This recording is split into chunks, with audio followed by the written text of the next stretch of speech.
Oh no, Bette Midler!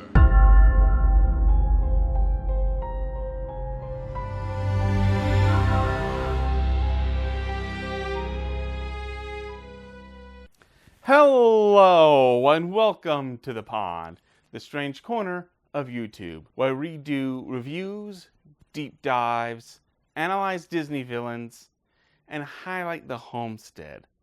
I'm talking pigs, chickens, cows, and random wildlife. Yeah, we're weird. I'm your host, the Bullfrog, and the Newt is expanding the pond. And please check out his stuff. I want him to succeed. And this video game is looking pretty interesting. I know you clicked on this thumbnail. You're looking for a Disney villain and how we're going to analyze them. One thing you should know is this. We're not doing this through an opinion or a poll. No, we're doing a formula. If you want to know more about how this formula is, go here. We are trying to find Disney's darkest villain. We're trying to find this.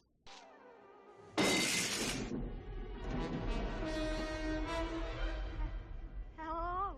I went through that introduction. It's time to analyze Georgette from Oliver and Company.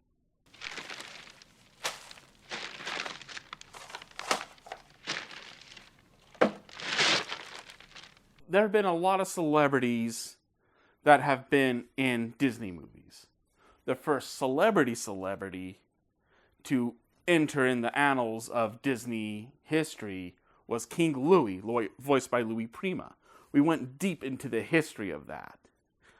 And we've had many celebrities since then. With Georgette in Oliver and Company, her celebrity voice, Bette Midler, was a big thing at the time.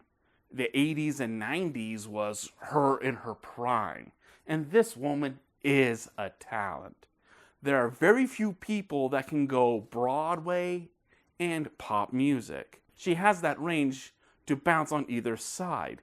Because with Broadway, you really need to project your voice so that people in the back can hear you. Yeah, there's speakers and there's sound systems, but if you could have that powerful note that could also communicate emotion in that note, you want that to scream. Though you're not screaming, you're belting. It's very powerful. It's very strong. Bette Midler can do that. But she also has the grace to be suave with her voice and have the melody and rhythms to match with pop culture and pop music. She is very capable. You are so freaking talented. But why am I going so big into this? Georgette revolves around Bette Midler. The character's ego and arrogance really ties into the Broadway babe mentality. Having that strut, that big voice, and all that communication, it's ego and arrogance. And with the Broadway style of that, but the best way to describe Broadway ego is Sharpay. My brother and I have starred in all the school's productions, and we really welcome newcomers. There are a lot of supporting roles in the show. Makes my skin crawl. With pop culture, drama queens have a lot more ego in the sense of an offensive. You don't believe it? I am going to be up in your face and I'm going to make sure you know I am here. Take a look at my posse. Take a look at what I have. I am it. And you know it. And I'm going to slap your face because that is what it is. When I pay Howard another visit. Yes, sir, it is. And nobody pushes my nephew around and gets away with it. No, sir, they I do will not. slap that place with so many class action suits, they won't know what hit them. Wow. Georgette, I think, needed that edge to give her a little bit more of a violent, aggressive take. Not that she will be violent. I wish we could see that violence.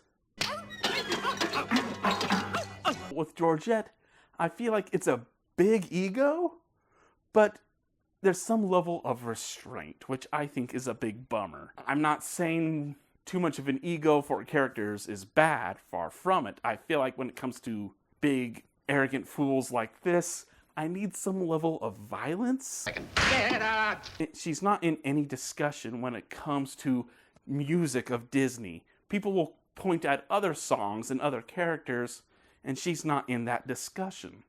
I feel like one of the reasons why is they went too big in the Broadway style. If they just gave some level of pop into the song of Perfect Isn't Easy, I think it would have given her more of a foot into the discussion of good Disney songs. And that song is all about her, and we'll go more deeper into that after this segment a bit. The name Bette Midler and Bette Midler's voice is really carrying the character, not the design, not that much of the script, because the script is revolving around Bette Midler, but it's not letting Bette Midler to go off on script. I feel like if they did that and give more edge, Georgette would be a lot more, and that's a lot more that I want. This may be ranging into opinions, but she's not in any discussion. Sounds fair. She is very forgettable, and her song is at rivalry with Billy Joel, and Billy Joel's Billy Joel. When you talk about the music and the characters of Oliver and Company, she's not on the list. We don't remember her as much, which is a big problem. They should have let more loose. Give her more of an edge. I have to give credit where credit is due, and that is the talent. So I would give Georgette's design a 2. Yeah!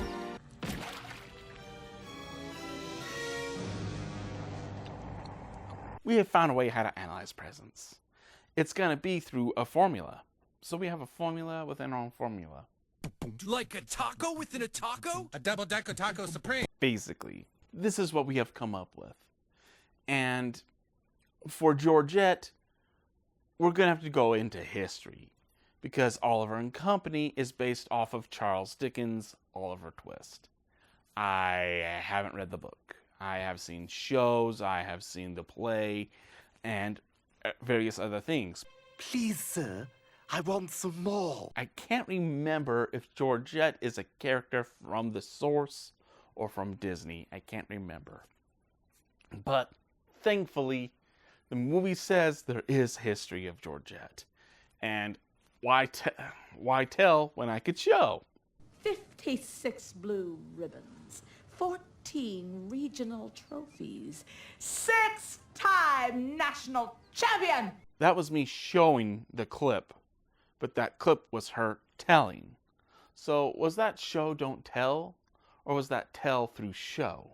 That paradox.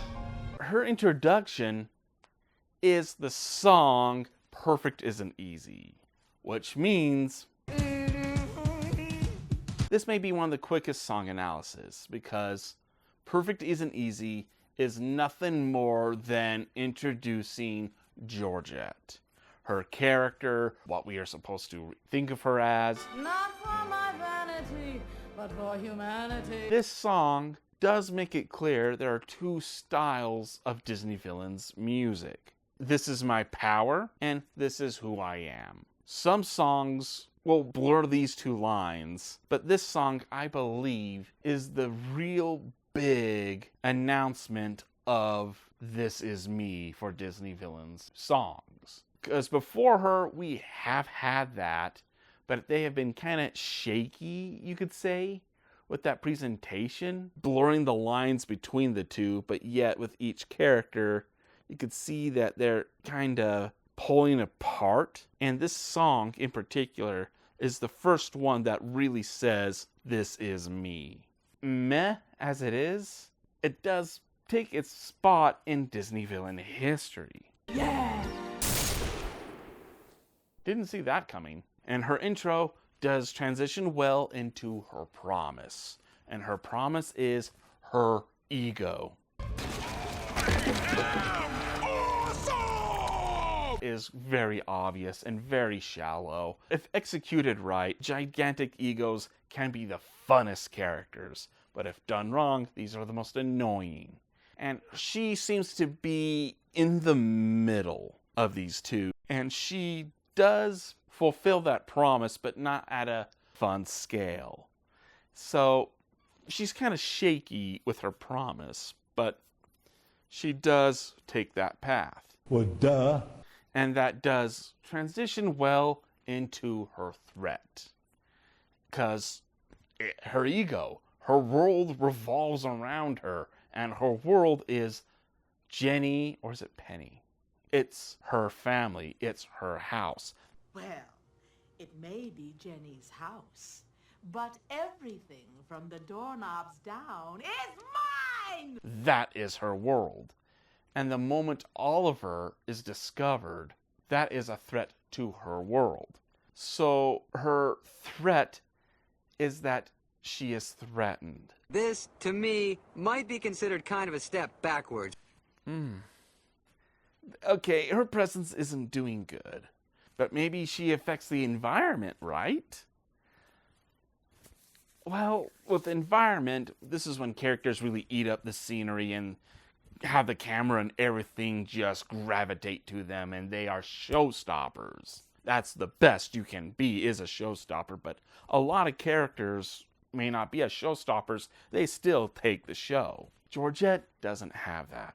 I've talked a lot with her design that she should have been a pop diva, not a Broadway diva. And this is where I think that lack really hurts with her in the environment. Because other than the song, Perfect Isn't Easy, she flops. There's nothing there for her. She doesn't change the camera. There is no hard-hitting bluntness for her. It's mine! There's a lot more subtlety, and that isn't what we want from a character like this. We need something that will help her with the environment, and she doesn't have it. This is where her design hurts so much. She doesn't affect the environment. And before we tell her how much of a failure she is, How dare you! we have to analyze her time. This won't help her in this area, but it will help her in the free-for-all. This isn't a tier list. No, this is a numbers list. We're going to compare each and every Disney villain to see who is number one. And the times may help her in that area. But in order to do that, I have to go to the handy-dandy notebook.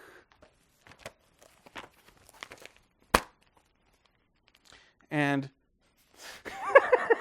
she is on screen for 9 minutes and 8 seconds, estimatedly. And it's quite obvious. Her presence is a 1.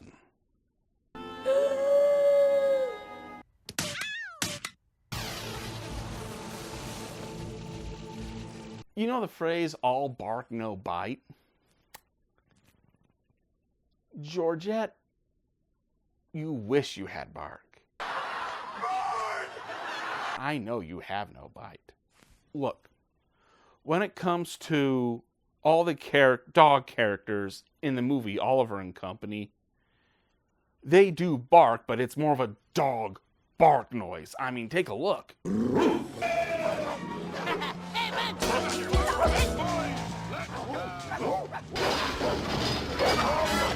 But Georgette, it's Bette Midler saying the word bark. That's pathetic. She has her ego that gets in the way of her brain. Think of it, people. When the Billy Joel character, dog, talks to Georgette, she thinks, oh, this is a fan. I dread this day. To then, it's not about her. She gets offended and has to defend him breaking in. Not good enough for you? And when she finds out it's not about her, but about Oliver, she figures out these dogs are the way out. But it takes a delay of her ego. Your cat? If she turned that thing off, she would be able to get rid of Oliver quicker and get these guys out faster so she could have her space. There is no brain cell in that brain. She's all ego, but no bark or bite. Her power is a 1. Now look, you need someone who's going to throw the book at this broad. I've paid off all the witnesses, all the experts. I even have her attorney on my payroll. When she first meets the main character, she sees the threat, that the world no longer revolves around her. And she knows this, and with Jenny saying, I've got great news. Mom and Dad just said I could keep him. I'm sure you two are going to be the best of friends. She doesn't really do anything about this until Billy Joel's character comes in, and we talked about this in Power. Your cat? But notice this moment when they take Oliver. Billy Joel and friends see Oliver, and they're kind of realizing maybe we should just leave Oliver. Let's just forget the whole thing. And Georgette sees this as this is the easiest way to get rid of this cat and get it rolling. She is the one that grabs Oliver and throws it into their bag. These dogs had the means to bring Oliver out of the house.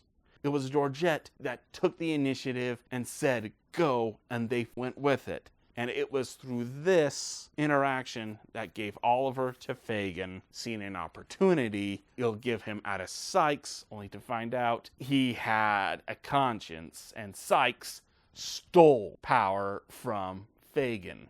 So this ladder of power, of Oliver being the symbol of power, because what controlled Oliver put Jenny in dire straits.